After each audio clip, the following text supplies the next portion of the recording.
The nested if statement, if else statement. If else statement जैसे कि हम consider करते हैं कि एक अल्टरनेटिव प्रोवाइड करता है।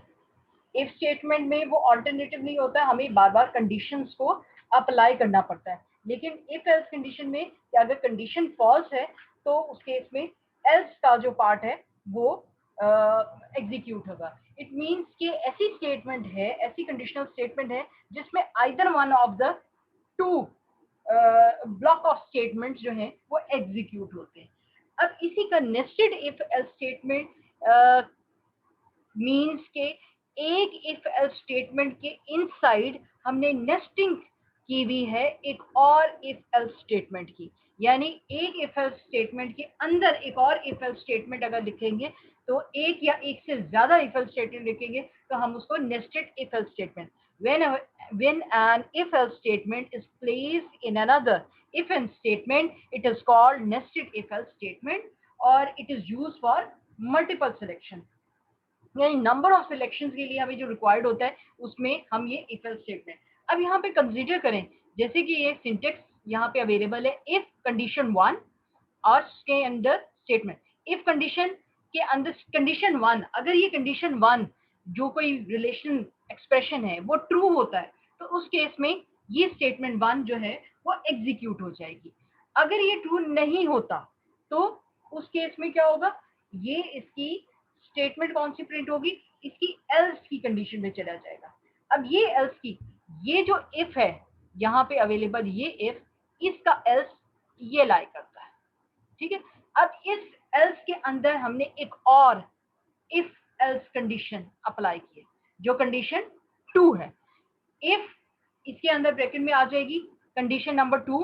कंडीशन नंबर 2 अगर ये कंडीशन ट्रू होती है तो स्टेटमेंट 2 एग्जीक्यूट होगी, अगर फॉल्स होती है तो एल्स के अंदर एक और इफ एल्स कंडीशन कंसीडर की हुई है। यानी इस इफ की ये एल्स स्टेटमेंट है। ठीक है, ये इफ जो है इसकी एल्स ये है और इस इफ की ये एल्स है स्टेटमेंट, जबकि इस इफ की ये एल्स स्टेटमेंट है। तो अगर आप इसको कंसीडर करें, इनको अगर ब्रैकेट्स में हम लिखें तो हम ये कंसीडर कर सकते हैं कि ये अगर यहां से लेकर यहां तक ये वाली कंडीशन जो है वो किसकी लाई कर रही है, ये इस एल्स के अंदर की ब्लॉक ऑफ स्टेटमेंट्स है। इस इफ के अंदर एक स्टेटमेंट लाई करती है, जबकि इस एल्स के अंदर ये ब्लॉक ऑफ स्टेटमेंट इस कर्ली ब्रैकेट तक जो है वो तमाम ब्लॉक ऑफ स्टेटमेंट लाई कर रही हैं। जबकि इस कंडीशन इफ की सिर्फ एक स्टेटमेंट है तो उसको कर्ली ब्रैकेट में लिखने की जरूरत नहीं है, लेकिन ये जो एल्स है इस एल्स की अगेन स्टेटमेंट्स लाई कर रही हैं जो कि इस कर्ली ब्रैकेट से, इसको थोड़ा सा आगे करके लिख देते हैं ताकि क्लियरली नजर आए, यहां से लेकर इसकी स्टेटमेंट कहां तक लाई करेंगी, इसकी स्टेटमेंट भी यहां तक लाई करेंगे। ठीक है, ये यहां तक इसकी ये स्टेटमेंट, ये एल्स की ब्लॉक है। जबकि इस कंडीशन एम की एक स्टेटमेंट है अगर ट्रू के केस में और एल्स के केस में सिर्फ। अगर आपके पास नंबर ऑफ स्टेटमेंट्स होंगी तो आप उनका ब्लॉक ऑफ स्टेटमेंट्स बनाएंगे, और ब्लॉक ऑफ स्टेटमेंट्स किसका बनाएंगे, you put them in inside a curly bracket. So अब इसमें एक एग्जांपल देखते हैं of nested if statement. Now Turbo C plus plus हमने ऑन कर ली। अब एक एग्जांपल करते हैं। एग्जांपल है write a program in C++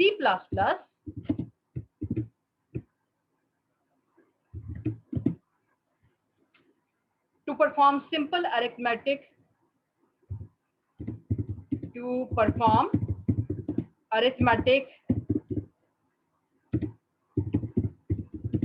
operations using nested if else statement। ठीक है, अब इसमें हमें रिक्वायर्ड है कि नंबर ऑफ अरिथमेटिक ऑपरेशन जिसमें एडिशन है, सब्ट्रैक्शन है, मल्टीप्लिकेशन है, रिमाइंडर है, ये सब आपने करनी है by using if else statement. सबसे पहले हेडर फाइल्स इंक्लूड करते हैं,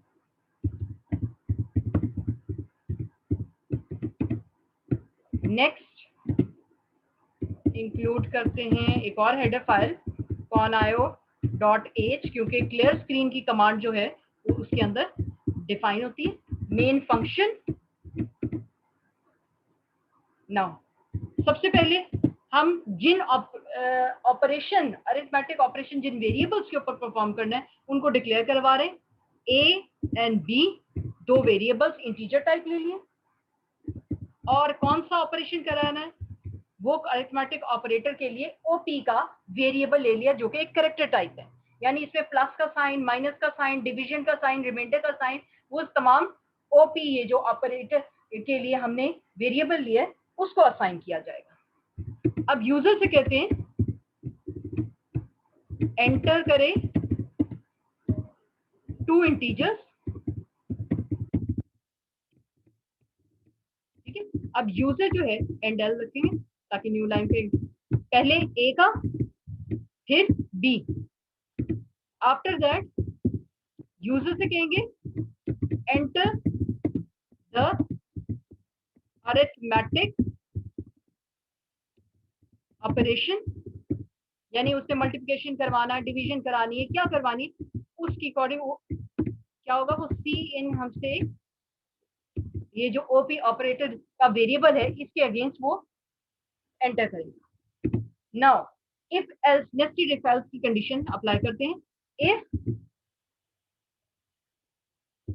अगर ऑपरेटर जो है उसकी वैल्यू डबल इक्वल टू किसके इक्वल आ जाए, एडिशन अगर हमने करवानी है प्लस के इक्वल, अगर ऑपरेटर प्लस का साइन एंटर करता है ओपी के लिए तो क्या करे, उसको चाहिए कि एडिशन करे, एडिशन ए प्लस बी, ये सिर्फ हम शो करवाने के लिए करिए, आप यहाँ पे कुछ ना भी लिखें, सिर्फ ए प्लस बी करें तो रिजल्ट आपको शो हो जाएगा, ए प्लस बी साथ में एंटर कर। नेक्स्ट एल्स की केस में चले जाते हैं। अब एल्स के केस में इफ कंडीशन फिर अप्लाई की,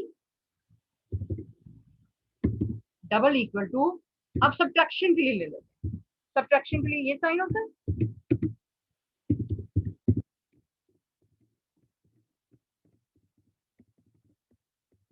subtraction a minus B is equal to a minus B के साइन। अब ये a माइनस बी जो हमने बाहर की तरफ लिखा है ये क्या देगा, एग्जीक्यूट करवा के उसका रिजल्ट हिट करवाएगा। अगर माइनस साइन भी नहीं उसने एंटर किया तब अगेन इसकी कंडीशन चेक करें कि फॉर द मल्टीप्लिकेशन, हो सकता है उसने मल्टीप्लिकेशन करना चाह रहा।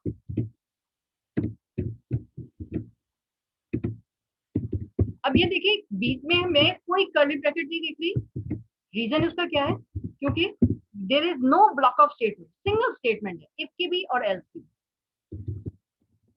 अगर ब्लॉक ऑफ स्टेटमेंट्स होंगी तो आपको लाजमी है कि वो बीच में आप कर्ली ब्रैकेट्स के अंदर लिखिए, वरना इस तरह से भी ठीक है लिख दें तब भी वो एरर नहीं देगा।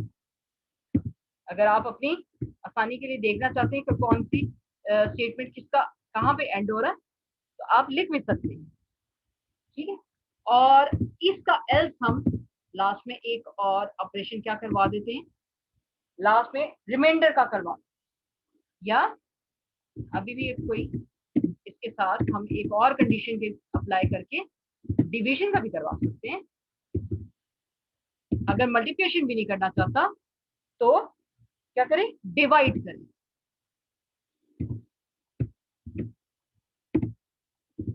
इसी आउट में भी क्या आएगा, division A divided by B. अच्छा यहाँ पे एक चीज याद रखने की, कि अगर इस स्लैश की बजाय आपने ये स्लैश डाल दिए तो उसका क्या होगा, वो बी को ए से डिवाइड कर देगा।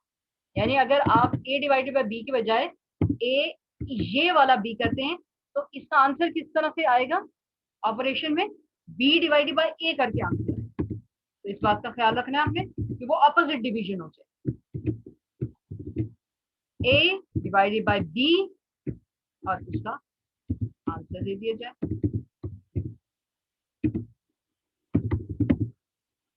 Else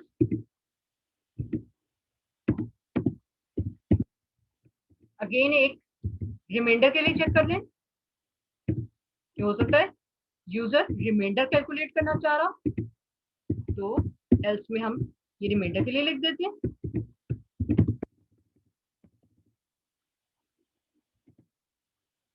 A B equal to, ये साइन के साथ रिमाइंडर का ये साइन होता है। ये अरिथमेटिक ऑपरेशन के जितने भी साइन है C++ पे वैलिड, ये सारे अवेलेबल हैं। अगर यूजर कोई और लिख देता है साइन जो कि एक अरिथमेटिक ऑपरेटर नहीं है, तो लास्ट में वो प्रिंट करवा दे एल्स के अंदर इनवैलिड, क्योंकि ऑपरेशन जो वो करवाना चाह रहा है वो ऑपरेशन ही इनवैलिड है। एंड पे हम लिख देते हैं रिटर्न 0 कि सक्सेसफुल कंपाइलेशन हो जाए। और ये मैं मेन फंक्शन को, मेन फंक्शन की ब्रैकेट क्लोज हो गई। अब इसको कंपाइल कर लेते हैं, सक्सेसफुली कंपाइल। अब इंटीजर्स एंटर करते हैं, कंसीडर करते हैं 5 एंड 10 का इंटीजर एंटर किया और मैं यहाँ पे करवाना चाहती हूँ रिमाइंडर का ऑपरेशन। तो यहाँ पे आप देखिए ऑल्ट F5 करके ये रिमाइंडर का ऑपरेशन आपको करके प्रोवाइड, ठीक है। इसी तरह आप इसको अगेन रन करके देख सकते हैं, कंट्रोल F9 करके अगेन रन करते हैं। अगेन